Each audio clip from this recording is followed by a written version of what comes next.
We're going to be finishing up John chapter 21. So if you want to turn your Bibles there, you can. But I want to tell you a story of a man who was walking through an area that he was pretty familiar with. In fact, he was on his way home from what he had been doing. And it was kind of a long walk, but he's enjoying the evening. And pretty soon he comes to this area that becomes just kind of covered in this mist. And it gets so thick that after a while it's pretty hard to even just see a few feet in front of him. He knows the way home. He knows how to get there. But at the same time, if you can't see, all of a sudden some worries come into your mind. It's starting to get dark. The sun's starting to go down. He knows that he needs to get home before it gets dark. But the path in front of him is clouded. It's covered in this mist, and he doesn't know what to do about it.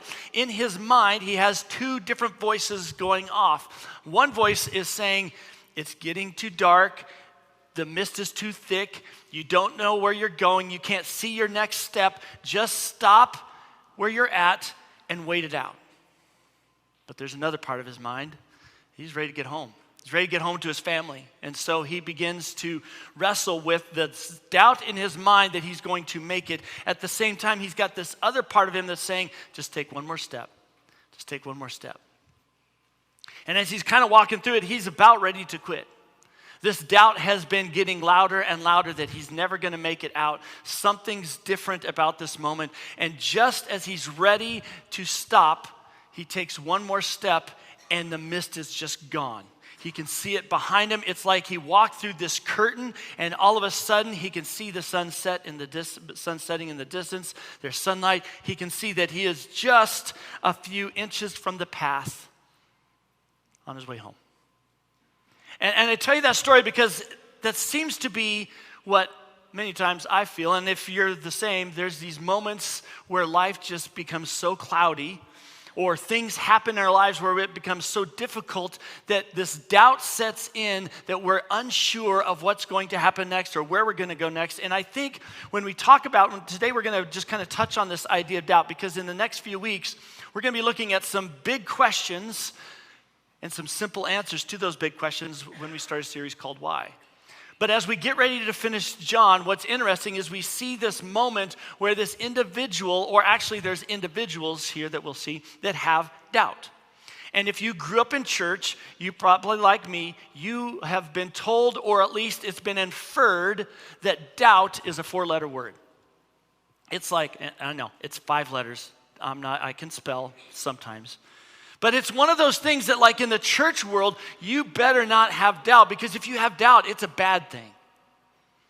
Maybe you've been taught that doubt is like sinful, or it's a gateway sin, temptation into like losing your salvation. Or maybe you've always been told that doubt is like an enemy. It's an enemy of faith. And if you continue to stay in that doubt, what will happen is you will turn against God. You will turn on who Jesus is. It will slowly erode your soul to the point where you don't believe in God anymore. I want to make a pretty bold statement that maybe some of us haven't heard in church before. I want to say this out loud so we get it. Doubt is not an enemy unless we let it. Doubt can become an enemy. Doubt can be used as a weapon against faith. We see it and hear it all the time. People use their doubts to weaponize their lack of desire to follow Jesus. And for many of us, if we've grown up in church, we probably have had doubts and we try to just shove them out of our minds and we try to ignore them. But what if doubt can actually strengthen our faith? What if doubt is a catalyst? I want you to think about this for a second. If your doubt is prompted or unanswered by what you've been taught or learned or thought of or experienced in the past, then could it be that your faith is based on your experience instead of Jesus? It's a big question. That's one that we have to wrestle with. If we're going to talk about doubt, we need to understand that sometimes doubt isn't that bad. In fact, it may be helpful. But if our doubt is based off of our experience or what we've always been told or what maybe our parents taught us or maybe what a friend has talked to us about, if that doubt sinks in and we let that fester and we don't approach it the right way, it can become a weapon. It can become an enemy. Sometimes we have been around people that call themselves church people, and their actions and their behavior only increases our doubt. Because oftentimes what we see is people do bad stuff and say bad things. And maybe you've had friends or people that have grown up in church at some point maybe said something that hurt. We see how sometimes church people treat each other. We talk about, and we've heard this phrase that I'm just dealing with a lot of church hurt. And that can emphasize or can bring up doubt. But could it be that doubt is coming from putting your trust in the wrong things or putting your trust in people? If your doubt is caused by people, your faith is based on people instead of Jesus.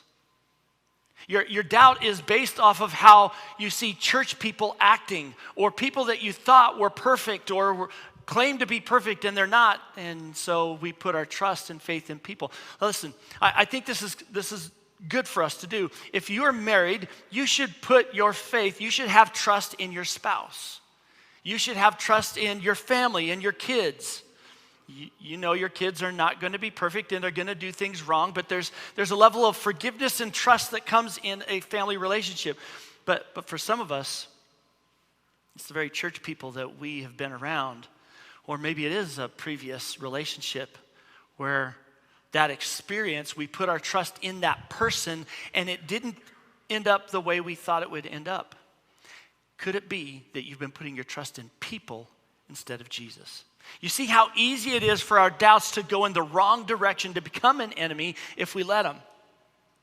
See, the truth is this. Everyone has doubts. Everyone has doubts. It's common. It's normal. In fact, I think there is a part of it that God created us with the propensity to have doubts. Think about this, Adam and Eve. What is the first thing that Satan starts questioning or brings to the mind of Eve? Doubt, right? I think that is a common thing that was built in us. Doubt isn't the sin. It's the action that follows doubt that matters. Doubts come when you face unresolved hurt. It comes when you find yourself in a situation that seems unfair. Doubt comes when you have questions that seem to not have any answers that make sense. Doubt oftentimes comes in our prayers when they're not answered the way we wanted God to answer our prayers. The truth is, every doubt has potential to strengthen our faith. Oswald Chambers said this: doubt is not always a sign that man is wrong. It may be a sign that he is thinking. I love that thought. I'm thinking about that. That maybe doubt is just thinking through something, processing it, looking for some assurance, looking for some understanding, looking for a way to deepen your thoughts. The one place our doubts should be safe is actually church. And yet, many times we have been told that we need to just kind of keep our doubts to ourselves and stay silent. But think about this. You are surrounded, when you're in church, you're surrounded by people who have doubts, probably like you, and yet in the middle of that, they are trying to grow in their relationship with Jesus Christ. And so the doubt isn't the problem. The doubt could just be fueling deeper faith. But if we don't continue to pursue Jesus and we pursue where that doubt takes us, it can take us down the wrong road. Sometimes our doubts can help us have a better ownership of our faith journey. The truth is, every Christian can answer people's doubts in a good way or in a bad way. I want us to think about this for a second. The doubts that we may have are normal. And if they're normal, if everyone has them, and they can be used to strengthen our faith, when we act or what we do outside of the walls of church or away from church people, and maybe even sometimes with church people, Our actions can either fuel people's doubts. See, this is why I can't trust the church. See, this is why we shouldn't trust Christians. See, this is why you can't trust God. Or it can push people's doubts. Hey, even though people do this, look at the grace of God. Look at the forgiveness of Jesus. Look at what he did for you on the cross. When it comes to issues of faith, let me ask you some questions. If you have doubts, what are they? If you have a piece of paper, you grab the notes or something, maybe write some of those doubts down right now so you can just see them, so you can visualize them, so you can process them. But if you've had doubts, what are they? And what is the reason for those doubts? Another question, is your doubt focused on helping you grow closer to God, or is it an excuse to live your life the way you want it to be? You see, whichever way your doubt goes, and whatever you let your doubt do will determine what your faith looks like. Maybe you've just always had faith. What does your faith look like to people who are doubters? Maybe the reason why the people around you aren't following Jesus or aren't putting their trust in Jesus is because your life hasn't displayed that in spite of your doubts, you still trust Jesus. When it comes to your doubts, where your doubt bends, your faith bends. And we're going to see that in the passage that we look at. The direction your doubt turns will determine the direction your faith goes, and vice versa. It's kind of like driving a car. When I was learning to drive a car, I remember my driving instructor, my parents always told me, keep your eyes on the road. Why? Because if I'm looking over here, the steering wheel is eventually going to start turning that direction. I'm going to miss the things that are in front of me. I'm going to miss what's happening around me. That's why we are told not to look at our phones when we're driving, because what is happening? Our focus is off of where it needs to be, and it's on something else. And it becomes very difficult to stay on the path that we're supposed to be on. So, we're going to go to John chapter 20. We're going to finish up John 20. We're going to look at an individual that we have always thought of and given him kind of a bad reputation. We're going to look at a guy by the name of Thomas.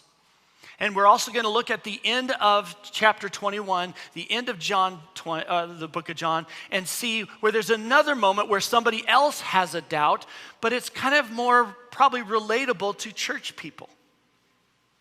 So let's kind of recap where we're at. Jesus has died, and now he's risen from the dead. That's where we ended last week.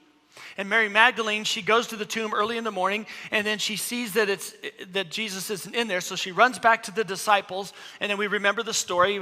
Peter and John have this race there, and John makes fun of Peter for not getting there before him, and it's all this drama, right? At the end of that, we see that Mary Magdalene has gone back to the tomb. Now, why? She's got some doubts. Did I really see what I think I saw? Peter and John have come back and told us stuff. Is this really true? She's going back to affirm some things in her mind, and she gets back there, and she has this incredible encounter with Jesus.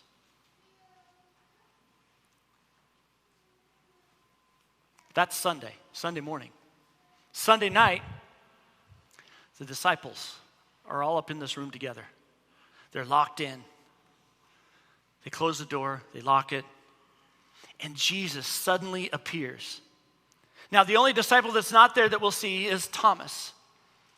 We don't know the reasons for that, but as Jesus appears, there's this incredible moment that Jesus commissions his disciples. As he's talking to them, he commissions them, and then he fulfills a prophecy that we find in Ezekiel 37. Do you remember the weird moment in Ezekiel where God makes these dry bones come alive? And in that passage, it says that I will breathe my spirit into you, and you will live. And in a weird, crazy, amazing way, Jesus does just that with his disciples. He commissions them. He says, you need to go and tell people that they are forgiven because of what I've done on the cross. So let's take a look at John chapter 20, verse 24, just a little bit deeper. And we're going to see how this story kind of unpacks. Remember, this is going to be about Thomas, and we've all heard the phrase doubting Thomas, right? We kind of get this idea that Thomas has this doubt. I want you to kind of look at this through a different lens this morning. I want you to look at Thomas through a different lens this morning. And so we're going to start in verse 24, and it says this, "But Thomas, called Twin, one of the 12, was not with them when Jesus came." So Thomas isn't there, right? And then it gets but Jesus talking to the rest of the disciples, and it says this, "So the other disciples were telling him, 'Hey, we saw the Lord.'" So they're saying, "Hey, he's already shown up. He showed up last week. Last Sunday, you weren't here. We were in the room. The doors were locked. Everything was we were just kind of hunkered down. We weren't sure what was going to happen. We were almost afraid for our lives, really, because we thought we would be next. So we're trying to figure out what to do next. And all of a sudden, Jesus appears before us. And when he appears before us, he talks to us, and he says, 'Peace be with you.'" And Thomas, I got to tell you, what we felt is peace, because we knew it was him.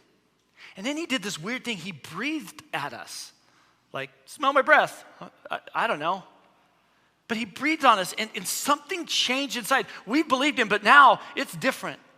Something has changed. So here's Thomas, and he's hearing this.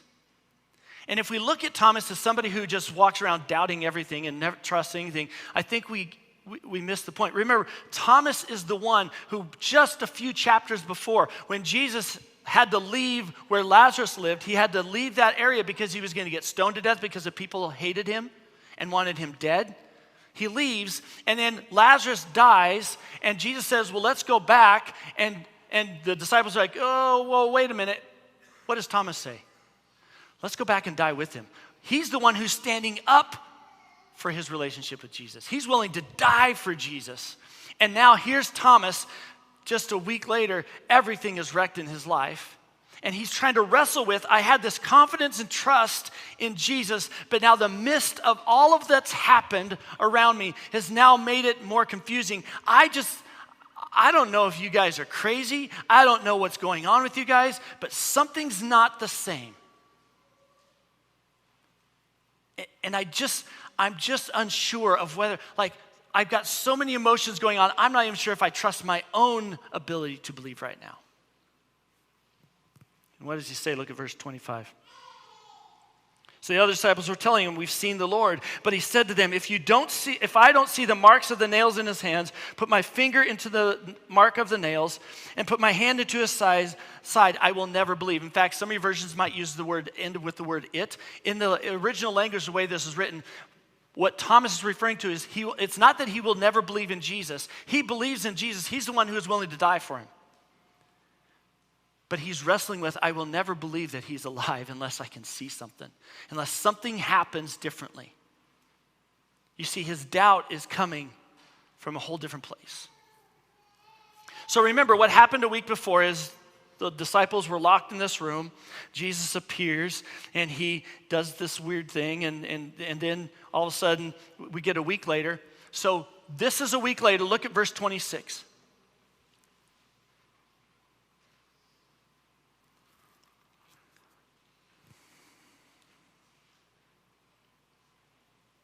Here we go. A week later, the disciples were indoors again. All right, so let me give you a little bit of timing here. Passover was the week before when Jesus died, right? Passover was a celebration, a remembrance of when the Israelites were let out of Egypt. They had to put that blood over their door so that their firstborn wouldn't be killed. And so they put the blood over their door, and it covered their sin. It covered them, and then they were able to be free. What just happened a week before? God's firstborn son died as a sacrifice for them, and his sin covered them. The disciples are starting to put some of these things together. John's starting to put some of this together. And it's a week later, and that week, it just so happened that it fell on a time when there was this feast called the Feast of Unleavened Bread. The Feast of Unleavened Bread was also remembered. It wasn't always back-to-back with Passover, but this year it just happened to be. And the Feast of Unleavened Bread was a time when they remembered when the Israelites got out of Egypt, God gave them manna, gave them living bread. The bread of life from heaven came down to earth to save them, to keep them safe.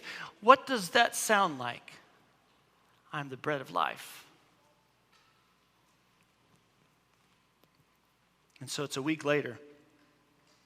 And this time Thomas is with them. And even though the doors were locked, Jesus came and stood among them and said, "Peace be with you." Wait. We got to stop a second. Remember when we started the book of John, I said you want to look for different things that sound similar, sound the same. You want to look for these things called chiasms. They're basically these bookend moments. What just happened 8 days before? The disciples were locked in a room, and Jesus appeared, and he said, "Peace be with you." Here's another chiasm. 8 days later, they're locked in a room. Jesus appears, and he says, "Peace be with you." Whenever you see something like this, John is intending to us, he's using a literary form to get us to focus on something in the middle of that, to draw our attention to something else. What happens in between these two moments? Jesus breathes on the disciples. What is that a reference to? If you go back to the book of Genesis, when all of the world, it says the world was formless and void. It was in chaos. And what does God do? He appears in the moment, and he breathes life into man. What John is telling us is that this is what Jesus meant to happen. This is what God wanted all along. He wanted his life in us. And so now we see this connection where Jesus says, "Peace be with you." Peace means shalom, calmness, assurance in the middle of all of the doubts and the chaos that your doubts bring. Peace, trust. Verse 27. Then he said to Thomas, "Put your finger here and look at my hands. Reach out your hand and put it into my side. Don't be faithless, but believe." Now, that phrasing, we kind of make that sound pretty harsh. Have you ever sent off a text message to somebody and they read it more harsh than you meant it? Like you texted something and you didn't mean it to be harsh. If you're older and you text in all capitals, that usually tells the person on the other side, especially if they're younger, that you're angry and yelling at them. I don't know why. It's just capitals. I write in capitals. I don't understand that. But that's, the other person on the other side can feel it that way. When we read that phrase, "Don't be faithless, but believe," we have a negative connotation to that. But what Jesus is really telling him is he's stepping into this moment very lovingly, very cautiously, very kindly. He's addressing some things for Thomas to understand. He's not pushing back on his doubt necessarily. It's completely logical that Thomas would doubt that Jesus was alive because Thomas hasn't seen Jesus yet. But the problem is his doubt has started to fester in him in a way that is making him not believe or not remember why he believes in the first place. He's letting that doubt build up. And so he's living in that doubt rather than living in what he believes. And so when Jesus says, "Don't be faithless," don't live in your doubt. Remember why you believed in me in the first place. Just because you have doubt in your mind doesn't mean you should stop trusting God to do what only he can do. Live out what you say you believe. And then we get to verse 28. Thomas responded to him, "My Lord and my God." Now, this is probably one of the most impactful, deepest statements that we have recorded of any disciple in all of the Bible. He is, as far as I can tell, and I probably should do some more research on this and think about this, but as I was looking at this, he seems to be the first disciple that we know of that's recorded that calls Jesus his God. Many of them referred to him as Lord or their Savior. They might have said comments or inferred, but he is openly, outspokenly, he's a passionate man. He is very logical, and all of a sudden coming out of his mouth is, "My Jesus, my Lord, the one who I am servant of, I'm slave to, my Lord, but also my God." You are God in the flesh.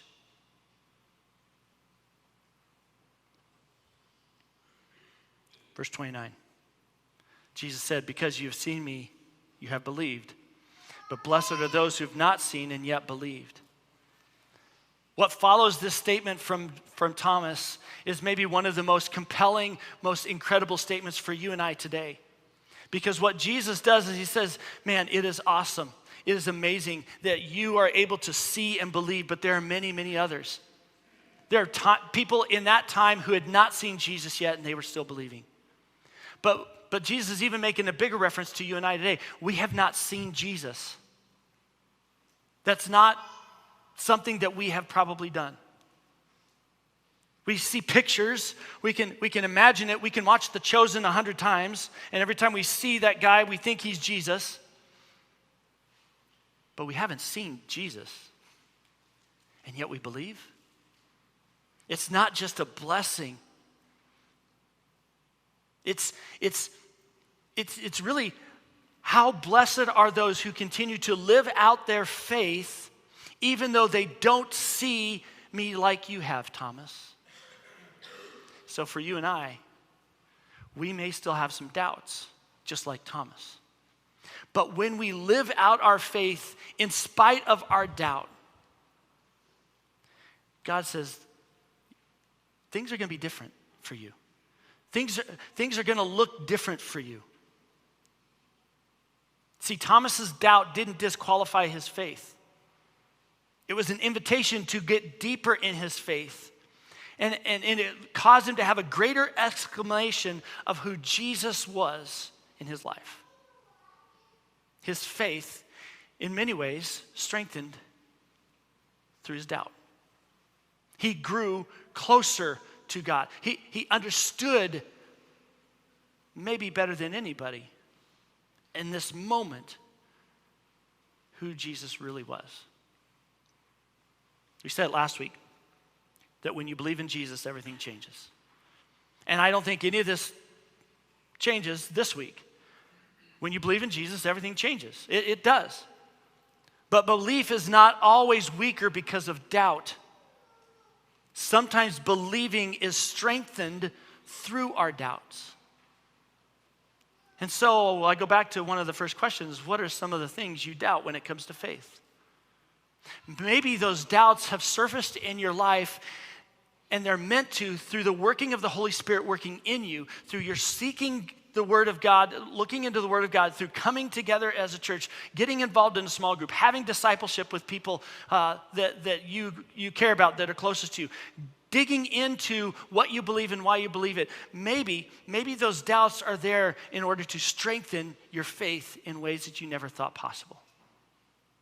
What Jesus tells Thomas is that Thomas's faith is a means to push through the doubt. Jesus tells Thomas to stop believing in the world of doubt and live and believe what you know to be true about Jesus. Pursue what is true. So that ends chapter 20. And what we see in 21 is several different little moments. And so I'm going to kind of summarize these, but I want to put this under the umbrella of how do we strengthen our belief through doubt? Because I think when we talk about our doubts, how does this look in real time? How does this look in my life today? I've got these doubts, Matt. I hear that, and I've kind of written them down, or I got them in my mind. I know what they are. I'm afraid to speak them out still, and it sounds kind of weird what you're saying. How do we do this? I want to show you at the end of chapter 1, we're going to summarize a couple things, and we're just going to look at a couple verses here.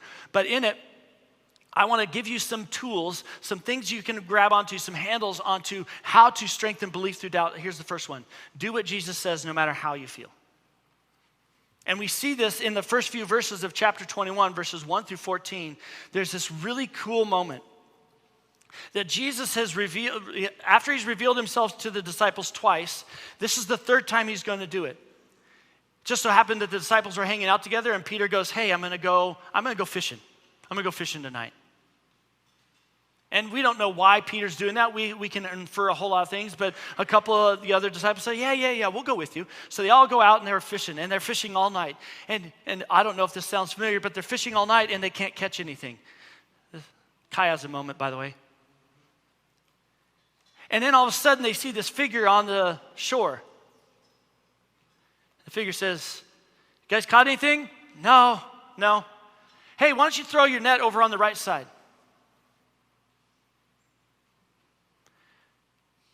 That should be a deja vu moment for Peter and the disciples, shouldn't it? Like, this sounds familiar. Okay, let's try it. They throw it over. And there's too many fish to even bring it in. It's at that moment that Peter realizes who just told him that. He jumps out of the boat, swims ashore, leaving his buddies to figure out what's going on with the fish and the nets and everything. And he gets before Jesus. And I wonder if Peter in that moment remembered the moment when Jesus said, "Hey, you been fishing all night? Not caught anything? Throw your nets on the other side."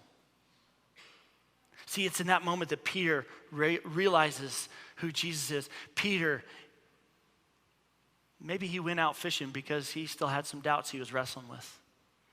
And that was just something he did to get things out of his mind, just to get out and be quiet and still. And he's got his buddies and they're kind of just talking about life. I wonder what their conversation was like all night as they fished and didn't catch anything. And all of a sudden, Jesus shows up. You see, what we begin to see in this part of the story is that abundance follows obedience. So, when you have doubt, do what Jesus says, no matter what you feel. Second, treat people like Jesus would, no matter how they make you feel. We see that in this next section. It's a really cool conversation. I'd encourage you to kind of maybe do a deeper dive, a deeper study into it, maybe do some word study on some of the words used. But this is the conversation between Jesus and Peter. And this is the conversation where Jesus looks at Peter and says, "Do you love me?" And Peter says, "Yeah, you know I do, Jesus." And then Jesus says, "Feed my lambs." And then Jesus turns right around and says, "So Peter, do you really love me?" Using the same word in the Greek for love right there. And Peter goes, "Gee, I just said yes. Did you not hear me? Yes, I love you." And then he says, "Shepherd my sheep." That's different.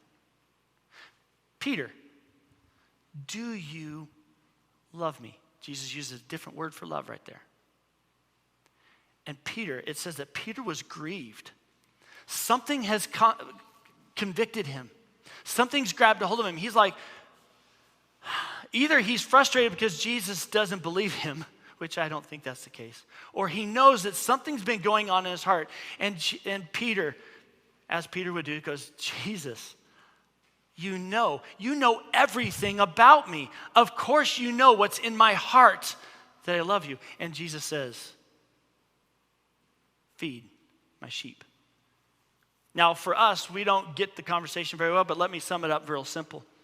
When Jesus tells Peter to feed the lambs or feed the sheep, he's saying care for, take care of, come alongside, give my lambs what they need, give my sheep what they need the most. When he talks about shepherd in that second phrase, he's talking about serve them. A shepherd serves the sheep, serves the master of the flock. When he talks about lambs, he's talking about those who are weak or maybe absent in their faith. They're young in their faith. When he talks about sheep, he's talking about people who maybe are a little stronger in their faith. Church people. He says with all of these, stir their believing. Because when they see how you believe and how you serve, they will believe and they will serve. Believing leads to serving. Remember, Jesus had this conversation with his disciples right before he died, and he got down and he washed their feet, and then he says, wash each other's feet. In many ways, that's what Jesus is telling Peter. The last thing that I'll give you this morning, the last way to kind of have your faith strengthened, and strengthen your belief through your doubt is this: follow Jesus, so that you and others will believe in spite of doubt. And this is one of the last verses I'll take you to, is verse 21. In chapter 21, verse 20. So Peter turned around. So Peter and Jesus have had this conversation. They're walking, right? And so it says that Peter turned around and saw the disciple that Jesus loved. Oh, thank you, John, for continuing to repeat that. Thank you. Following them. And the one who leaned back against Jesus at the supper and asked, Lord, so he's referring to himself, referring to that Last Supper, who's going to be the one to betray you? And when Peter saw John behind them, he said to Jesus, what about him? This is a Peter move. Like, again, just kind of look at it through the lens of competition. Who does Jesus love more? And John keeps saying, well, the one that Jesus loved, I'm right here, and Peter's like, so Peter hears this conversation, and he hears about this feeding sheep and this shepherding sheep, and he hears Jesus tell him that you're going to die a pretty gruesome death just like I did. It's not going to get easy. And what is stirring in Peter's mind in this moment? He now has doubts that he's loved as much as Jesus loves John. And so he's trying Jesus out. He goes, okay, Jesus, that's great. Thank you for freaking me out. I realize that I'm going to die like you. That's great. But what about this guy? What about the one who thinks you love him more? You see the doubt stirring in Peter's mind? Look at what Jesus says. Verse 22, if I want him, John, to remain until I come, Jesus answered, what is that for you? As for you, follow me. It's been 3 years. 3 years since Jesus looked at Peter and said, follow me. Peter and Jesus have been through a lot. Jesus has revealed a lot of things to Peter. He's shown Peter things that Peter would never imagine. He has forgiven Peter when he betrayed him. And here's a moment when Jesus goes back to the very first thing he said to him. Peter, worry about your own self. You follow me. I'll take care of the rest. You see, in the middle of our doubts, sometimes we just need to follow Jesus. Because when we follow Jesus, it helps us believe. When we follow Jesus, it helps other people believe. Sometimes it solves some of those doubts and it answers some of those things that might be stirring in our mind or in our friend's mind or in our family's mind or somebody that we know. But remember why John wrote this whole book is so that you and I will believe in who Jesus is. And when we follow Jesus, it is so much easier to believe in who Jesus is. So follow Jesus so that you and others will believe. Where your doubt bends, your faith will bend. And when you feel your doubt bending you away from Jesus, turn back and follow Jesus. Bring him your doubt, just like Thomas. Bring him your struggles, and there will be moments when he will answer those doubts right in front of you. But there'll be other moments when that doubt doesn't seem to go away. And Jesus is using that doubt for you to wrestle. Do you trust Jesus? Are you willing to follow him in spite of your doubt?